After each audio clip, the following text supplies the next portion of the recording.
Uma sexta-feira de tragédias pelo mundo. Acidente de avião em Havana deixa mais de 100 mortos. E nos Estados Unidos a história se repete. Adolescente abre fogo em escola e mata pelo menos 10 pessoas. O ex-ministro José Dirceu está de volta à penitenciária de Papuda, em Brasília. Cinema, você vai ver os bastidores das gravações de Han Solo, uma história Star Wars. Let's go! E tem despedida. As meninas do Fifth Harmony vão se separar.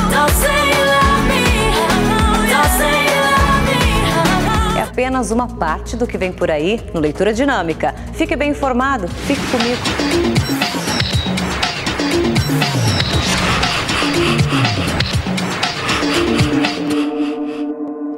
Olá, boa noite. Nos Estados Unidos, um adolescente de 17 anos abriu fogo em uma escola do Texas, matou 10 pessoas e feriu outras 10. Colegas contaram que o atirador de origem grega sofria bullying no colégio. O jovem confessou à polícia que tinha a intenção de se matar depois do massacre, mas não teve coragem. Os detalhes com o nosso correspondente Fábio Borges.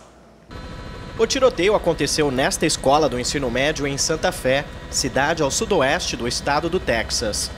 Por volta de 8 horas da manhã, um atirador entrou em uma sala de aula e abriu fogo contra os estudantes. Esta aluna relata o pânico no momento do tiroteio. Eu não vi nada, apenas ouvi o alarme de incêndio e todos começaram a correr para fora. Nós ouvimos gritos de corra, corra, corra. Depois ouvimos os estrondos, bum, bum, bum. Então corremos o mais rápido possível para locais seguros.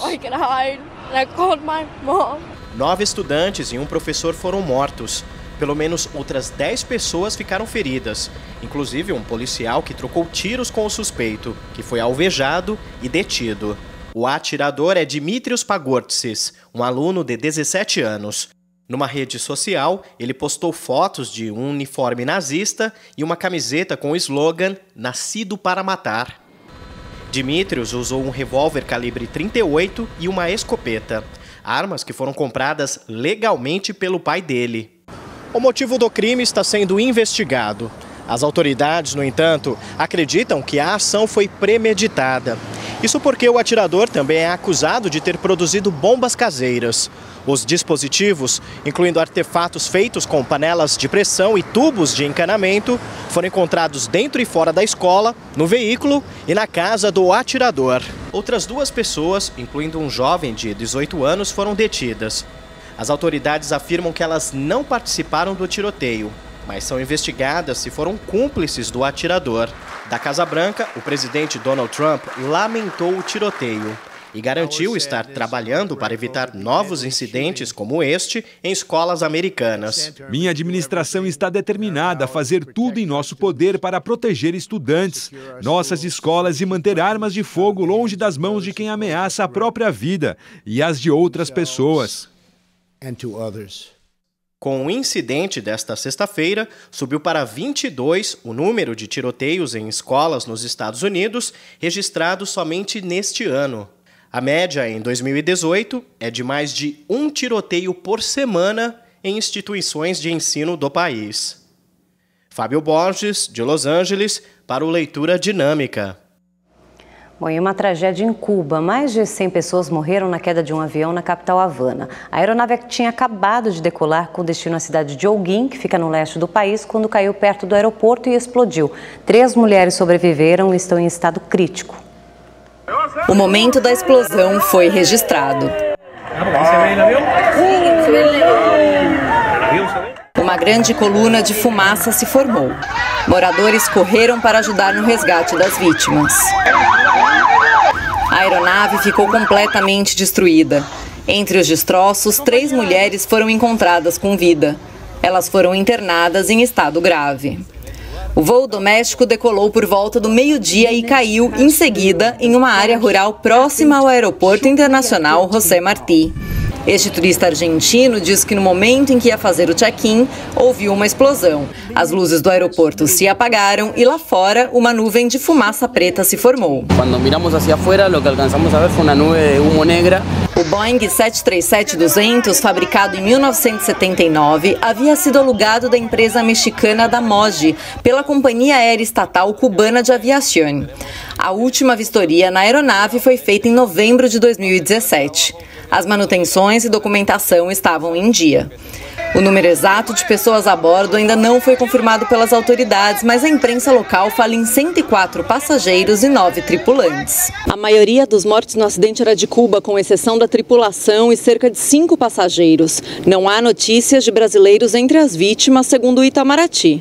Já o Ministério de Relações Exteriores da Argentina afirmou que 2 cidadãos do país morreram na queda do avião. O presidente Miguel Díaz-Canel lamentou o acidente e mandou condolências aos parentes das vítimas. Nos sumamos às condolências à família. Familiares desesperados ainda estão no aeroporto em busca de notícias. Luciana Tadeu, de Buenos Aires, para o Leitura Dinâmica.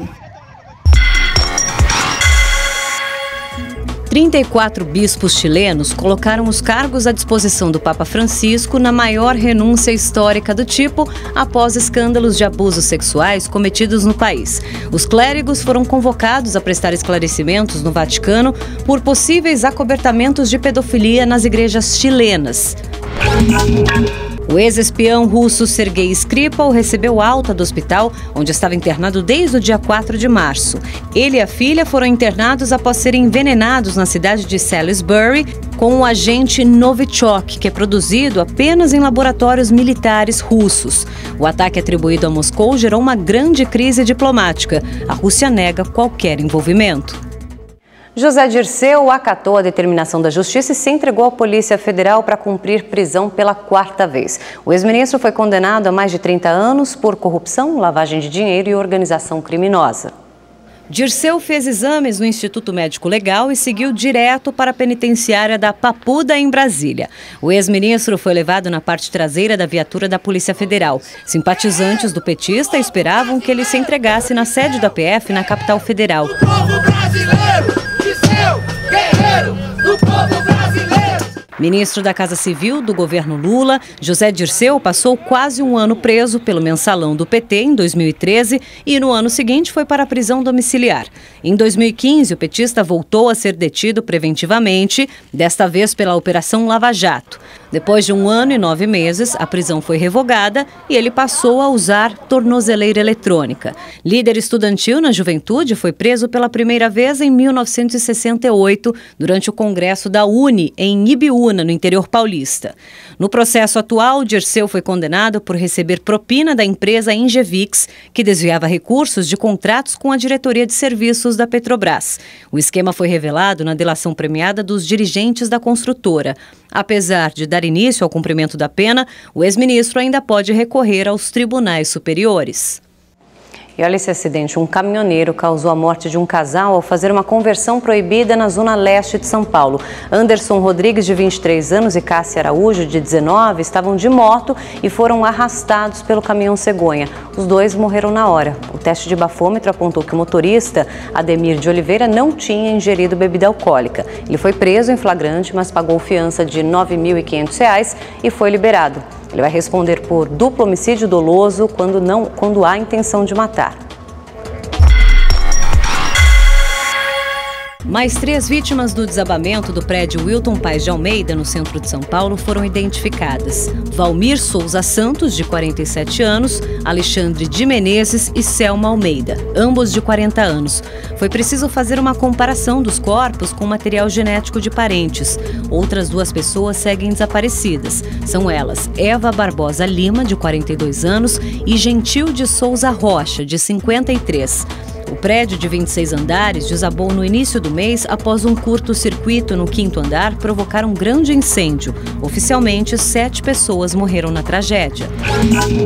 Uma mulher foi assassinada a facadas pelo ex-marido quando saía para trabalhar em Belo Horizonte. Segundo parentes, Jesuíno Cesário Franco era muito ciumento e agressivo. Ele não teria aceitado o fim do relacionamento com Aureni Andrade, de 45 anos. Jesuíno e Aureni foram casados por mais de 20 anos e tinham 2 filhos. Ele é procurado pela polícia. Vamos falar de cinema agora. Depois de 11 anos, os astros Keanu Reeves e Winona Ryder estarão juntos mais uma vez no cinema com a comédia romântica agora chamada Destination Wedding. Eles contracenaram em O Drácula, de Bram Stoker, em 92, depois em O Homem Duplo, em 2006. Enfim, a comédia conta a história de duas pessoas ranzinzas que se conhecem no casamento de um amigo e aí acabam se interessando um pelo outro. O começo dessa relação não é nada fácil, mas o filme promete aventuras. Ainda não há data para a estreia. E ainda sobre cinema, Han Solo, uma história Star Wars, chega às telonas só na semana que vem, mas para aguçar aí a curiosidade dos fãs, foi divulgado um vídeo de bastidores. Vamos ver. Para retratar as batalhas espaciais e muita guerra, o realismo foi fundamental no processo de criação. One of the things that struck me was that this film had to be natural. It had to be about characters putting their feet on natural surfaces. So I just felt like everything had to be coming from the right place. Os figurinistas fundamentais no universo de sci-fi tiveram um grande desafio dessa vez. This particular film has been the most costumes we've ever produced for a Star Wars film. We've made over 1,000 costumes for this. O personagem Lando Carlson, interpretado por Donald Glover, é considerado o mais charmosão de toda a galáxia. That droid definitely have the best clothes, I think. From the capes to the boots to the style, everything's really cool. O resultado estará no filme que conta a história do piloto malandro. This is beautiful. This is such an incredible piece of work. O longa O Grande Circo Místico, baseado em versos do escritor Jorge de Lima, teve sua primeira exibição no Festival de Cannes, na França. A estreia por aqui é só em setembro, só que a nossa correspondente Érica Abreu conversou já com o elenco durante o evento. Vamos ver como foi?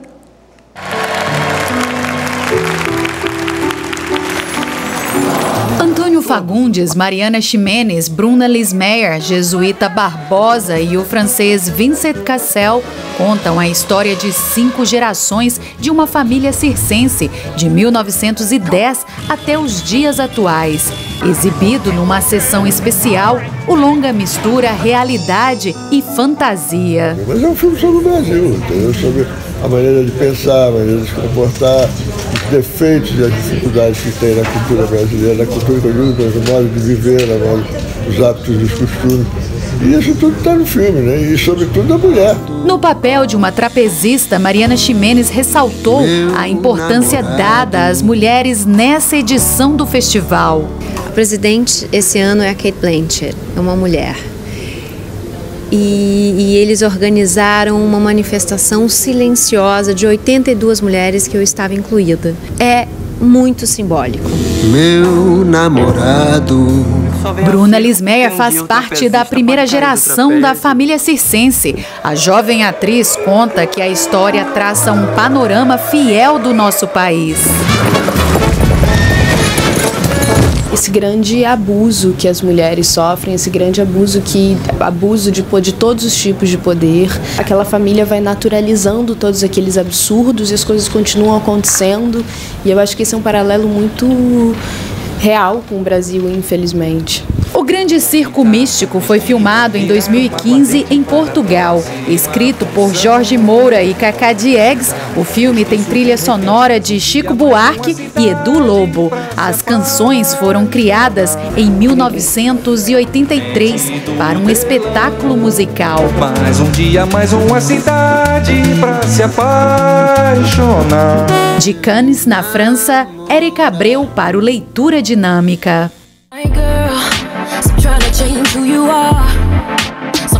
Jessie J passa uma mensagem de empoderamento feminino no clipe de Queen. A música faz um discurso de amor pelo corpo e por si mesmo.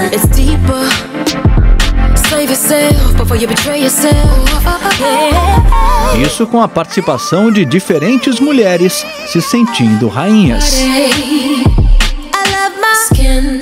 A cantora já está produzindo o 4º álbum, mas ainda sem data de lançamento definida.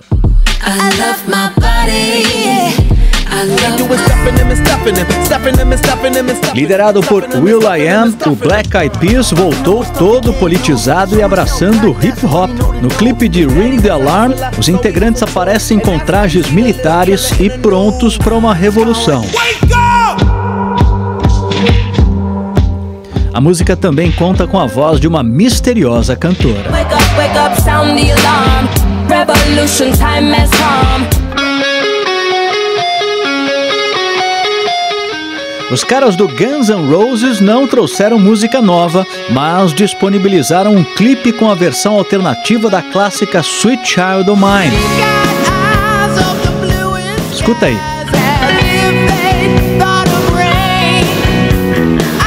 É uma das faixas do disco de estreia da banda Appetite for Destruction, que vai ganhar um box comemorativo dos 30 anos, cheio de músicas e clipes remasterizados.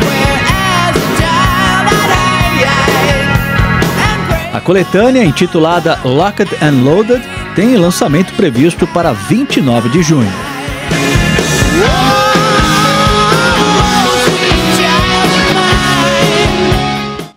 Vamos falar um pouquinho do casamento real britânico. O príncipe Charles aceitou o pedido de Meghan Markle para acompanhá-la até o altar nesse sábado, na cerimônia de união da atriz americana com o filho mais novo dele, o Harry. A noiva vai fazer parte do trajeto até a igreja sozinha, o que é algo inédito na história da coroa. A notícia de que os noivos vão percorrer as ruas de Windsor numa carruagem animou os admiradores da realeza britânica, muitos já acampados para conseguir um lugar bom. Jornalistas e todo o aparato de segurança também já estão a postos. O pai da noiva, Thomas Markle, não estará presente porque ainda se recupera de uma cirurgia no coração. Harry e Meghan vão se casar na Capela de São Jorge. Os pajens serão os filhos do príncipe William. A cerimônia está marcada para começar ao meio-dia no horário local, 8 da manhã em Brasília. Vamos falar de surf agora. Sexta-feira foi de festa brasileira em águas cariocas. Roda aí.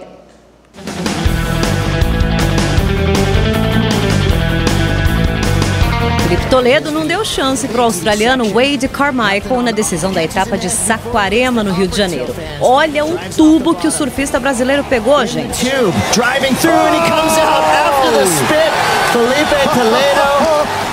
Ainda teve outro bom tubo. E com essa conquista aí, o Felipe saltou do 9º para o 2º lugar. Atrás apenas do australiano Julian Wilson. Mandou bem, Felipe. Parabéns.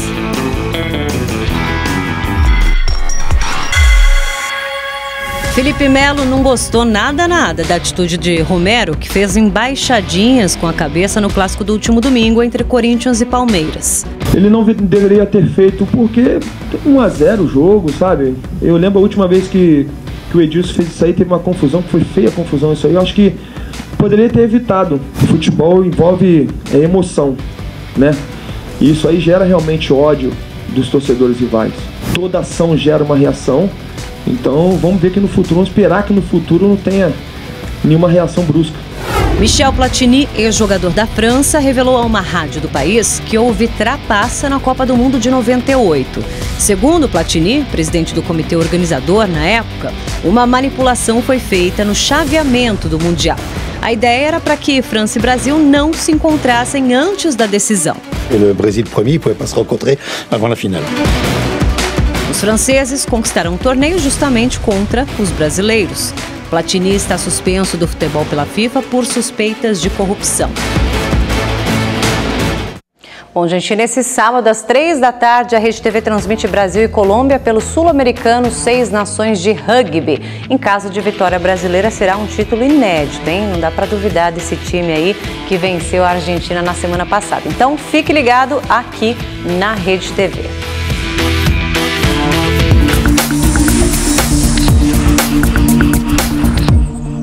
Fim de semana chegou, coisa boa. Claro que a gente separou algumas opções para você curtir. Tem show, teatro, espetáculo de dança, enfim. Roda aí. A agenda cultural tem patrocínio do Banco do Brasil, o banco que sempre apoia a cultura brasileira. Matheus Solano e Miguel Thirré chegam ao Recife com a comédia Selfie. O espetáculo sobre um homem viciado em internet terá a única apresentação no sábado. Se cobiçar, amigo.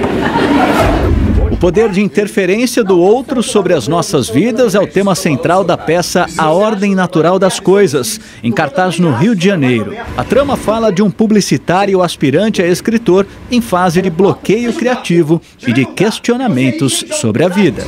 Geralmente estudante de ensino médio. Se é voluntário, não é trabalho, né? Ozzy Osbourne passa pela capital carioca com a última turnê mundial no domingo. O show está marcado para as 8 da noite e ainda há ingressos disponíveis.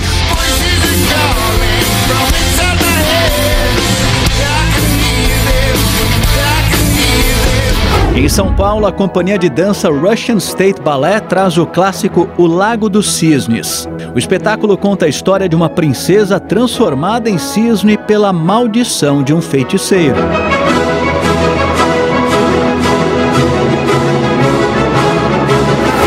Outra opção na capital paulista é a terceira edição do Glow Teen Festival. A matinê contará com DJs em diferentes ambientes iluminados por tintas neon.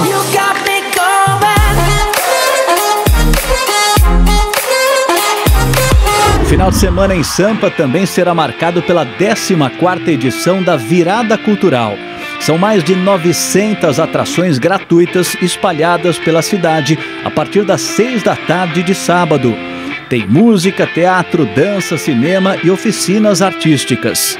Entre elas, o bloco de carnaval Tarado Ni Você, com a presença do cantor Caetano Veloso.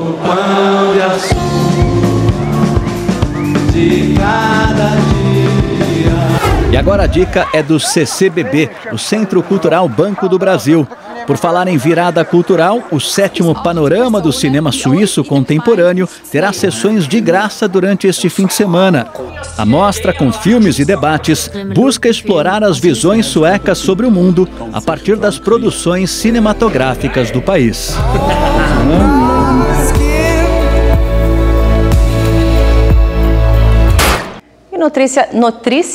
Notícia triste para os fãs de Fifth Harmony. Depois de 6 anos, as meninas resolveram seguir carreira solo e aí na semana passada elas fizeram o último show da turnê. Agora veio esse vídeo aqui de despedida chamado Don't Say You Love Me. Segunda-feira eu tô de volta e te espero aqui no Leitura Dinâmica com muito mais. Bom fim de semana.